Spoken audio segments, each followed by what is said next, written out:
澳門嘅朋友大家好，我係 Shadow 室內設計公司嘅 Amy， 今日同大家講下關於服裝訂製店鋪嘅室內設計。無論你係新創嘅服裝訂製品，定係想將啲舊店變新，我哋都可以憑住我哋專業嘅設計，幫你打造一間有格調又吸客嘅鋪頭嘅。等我同大家慢慢講下，我哋 Shadow 室內設計公司一直將設計賦能商業空間，打造沉浸式消費模式呢一個作為核心理念㗎。我哋嘅設計團隊係好精通設計店鋪嘅，仲深入研究服裝訂製行業嘅特點、消費者嘅行為習慣同潮流趨勢。我哋明白一間好嘅服裝訂製店唔單止要可以 show 到靚衫啦，要俾個客一入嚟就好吸睛，覺得好肯花時間慢慢喺度揀，享受度身訂製嘅過程。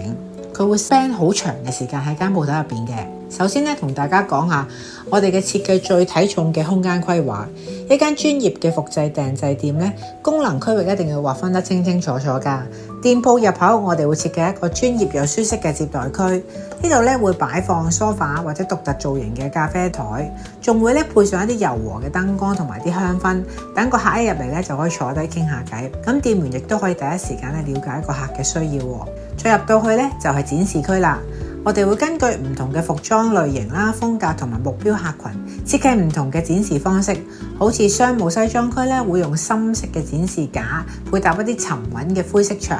營造出一啲專業大氣嘅感覺。休閒時嘅區域我哋就會用一啲比較 sharp 嘅牆面啦，配搭啲不規則造型嘅展示架，將服裝懸掛或者疊放咁好唔同嘅風格去呈現，充滿活力同埋創意。而試身區同埋度身區我哋就會注重私隱同埋舒適性。度身區我哋會揀啲安靜嘅角落啦，可以鋪一啲 soft 啲嘅地氈，牆上面一定要掛大鏡啦，方便精準咁量到客人嘅身形。咁試衣間每間都會用厚實嘅隔音門或者係窗簾去隔開嘅。入邊就有啲明亮又溫柔嘅燈光，全新嘅舒服嘅座椅，仲會配備掛衣架同埋儲物架，俾啲客可以安心咁試衫，慢慢欣賞自己嘅新衫。除咗功能區之外動線嘅設計都係我哋設計嘅關鍵嚟嘅。我哋會精心規劃客人嘅店鋪入邊行走嘅路線啦，確保由入口到每個區域都好順暢自然，唔會出現好逼或者有啲轉彎位嘅地方啦，或者堆住啲人嘅地方。例如展示區通道就會比較闊啲啦，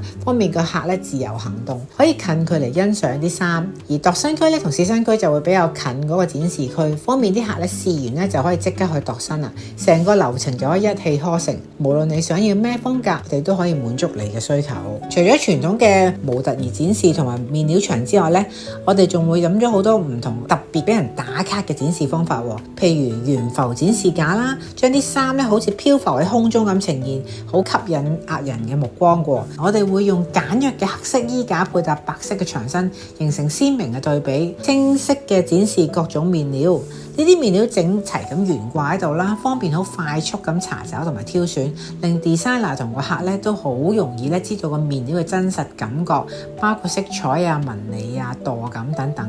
再配搭埋白色嘅展示架，簡單大方，上面嘅線軸仲好色彩繽紛，好似調色本咁，擺得好整齊，一眼望過去就好似一幅彩色斑斕嘅作品。唔單止方便揾唔同嘅顏色嘅線仲將成個辦公室做到好有藝術氣息，